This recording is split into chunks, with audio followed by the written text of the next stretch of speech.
Good morning. Hello, it's Zoe here, and today I am going to be sharing my top 5 toning yoga poses that you could do every day if you wanted to, along with a couple tips that I implement into my routine to help me transform a yoga practice into more of a calorie burning, fat burning session. So the best of both worlds, because I don't know about you, but I hate having to pick and choose between, am I going to do a workout or am I going to have to do a yoga practice? Like, how do I split that up throughout the whole week? It's just so much easier and so much more convenient if I can get a little bit of toning, a little bit of fat burning, and a little bit of yoga all in one beautiful session. So let's go ahead and get started. And then I would love if you would comment down below what your favorite yoga pose is. I mean, my favorite yoga pose is probably dancer. I mean, it feels so good.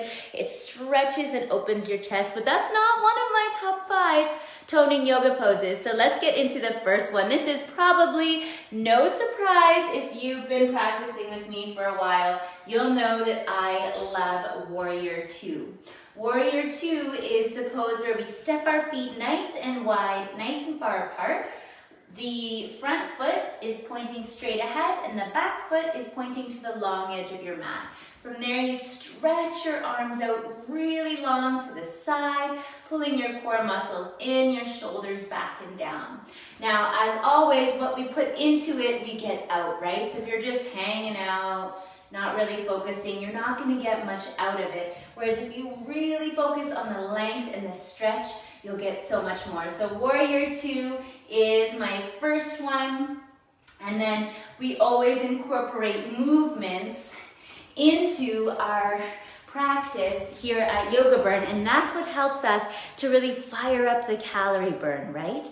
Those isometric holds are great, but if we're looking to get the heart rate up to help us tone the entire body, we need to add more movement, and that's exactly what we do in the Yoga Burn challenge that I've linked around this video for you.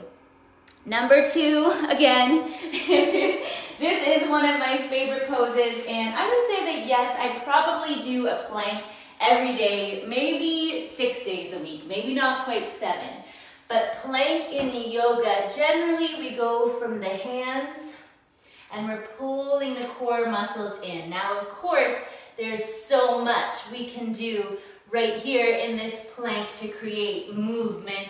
We can do our side planks, all types of variations, but plank is definitely number 2 on the list when it comes to toning yoga postures. And the great thing is, you don't have to try and hold plank for like 2 minutes.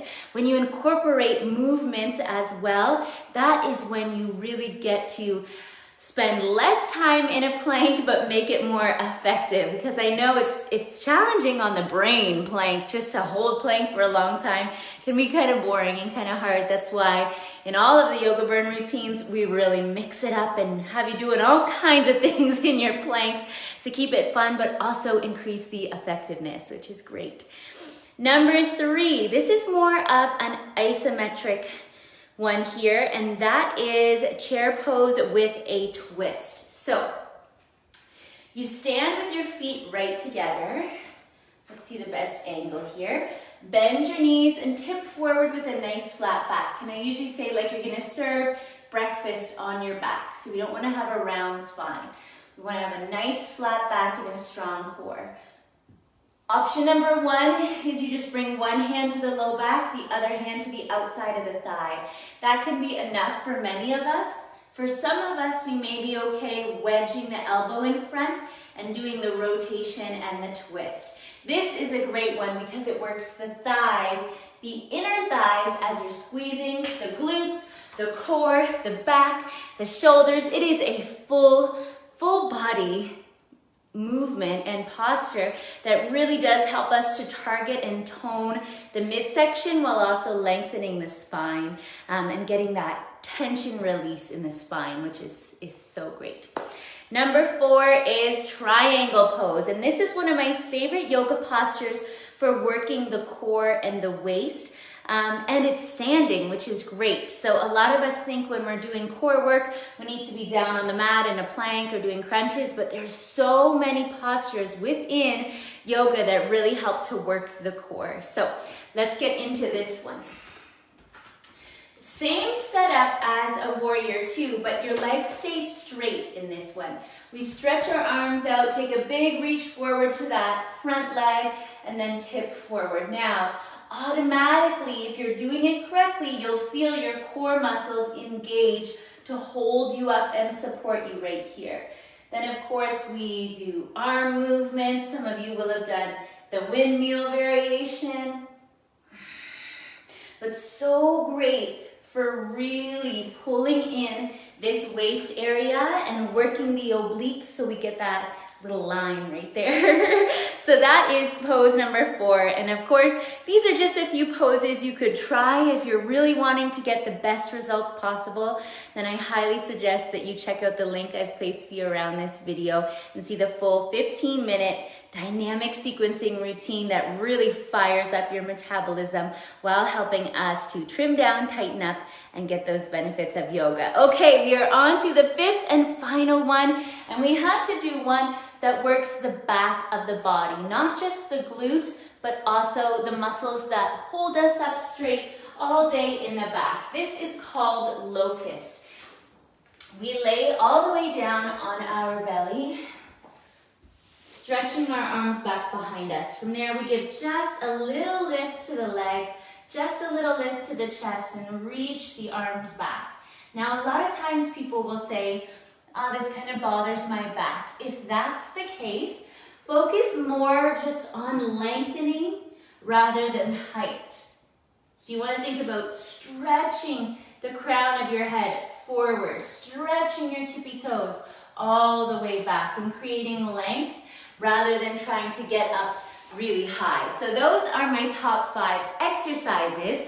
And now I want to share with you those 3 tips that I mentioned that I use to really facilitate more calorie burning, more fat burning, more toning during a yoga practice.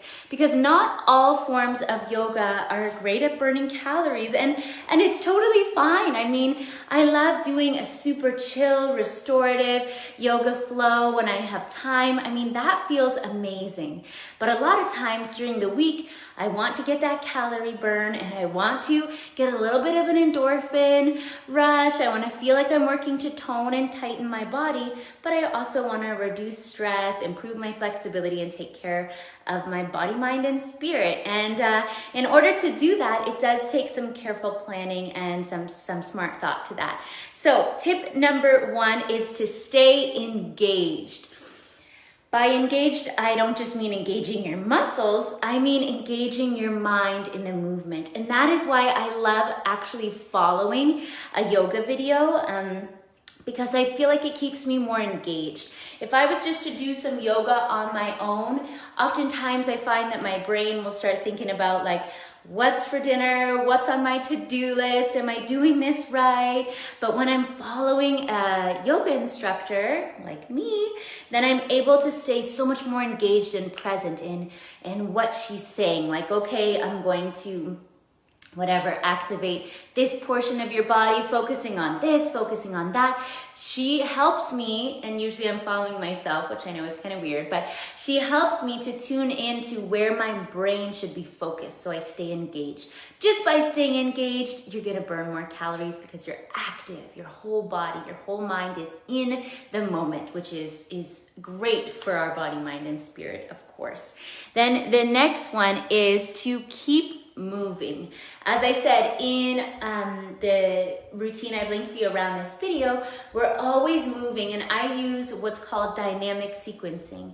Sequencing is the way that we link all of the postures together. So rather than just going, okay, warrior 2 on the right side, okay, warrior 2 on the left side, and doing dynamic holds, I've I formulate a flow that links a bunch of beautiful postures together so you feel like you're constantly moving and flowing. And while we're doing that, we're getting our heart rate up into that sweet spot, that little fat burning zone. And by doing that, we're helping us to stay engaged. We're helping us to work multiple muscle groups. So that is why I suggest that you keep moving rather than doing static holds. Like many yoga classes I've been to in the past, you're just holding it. Instead, flow and move. And I think it feels better anyways. It's what I prefer. So I always say it's a moving meditation that burns calories, which is just like my dream.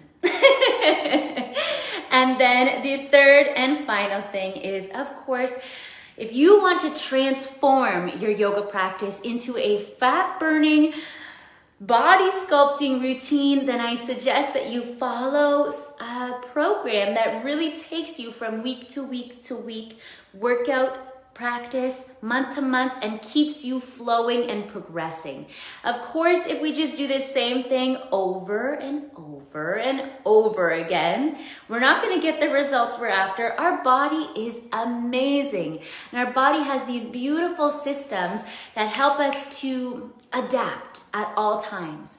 So as your body adapts like it's supposed to, and as your body gets stronger and better at all of the postures, you too need to adapt your approach. You need to try something a little different. You need to add in a new movement. You need to try it with a little bit more intensity. So that is my 3 tips. Make sure you're progressing from week to week. Stay engaged in what you're doing and keep moving. And that is how here at Yoga Burn, we help women to get into the best shape of their lives with yoga practices and home workouts that feel amazing and leave you feeling ready to take on the day, feeling strong and confident in your own body, and also help us to get those wonderful results that we're all working so hard for. So I hope you found this video helpful. If you did, you're absolutely gonna love the full 15-minute routine at the next page that I have for you. And please do hit the share button so that we can help motivate and reach as many women as possible so that they don't have to suffer with home workouts that are boring, stale, or way too hard and just cause strain and pain on the body. Instead, we can move in a way that feels feminine, that feels freeing, that feels fabulous, and we can also get those great results too. So I'm wishing you an amazing rest of your day, and we'll chat to you again soon. Big hugs, lots of love, bye-bye.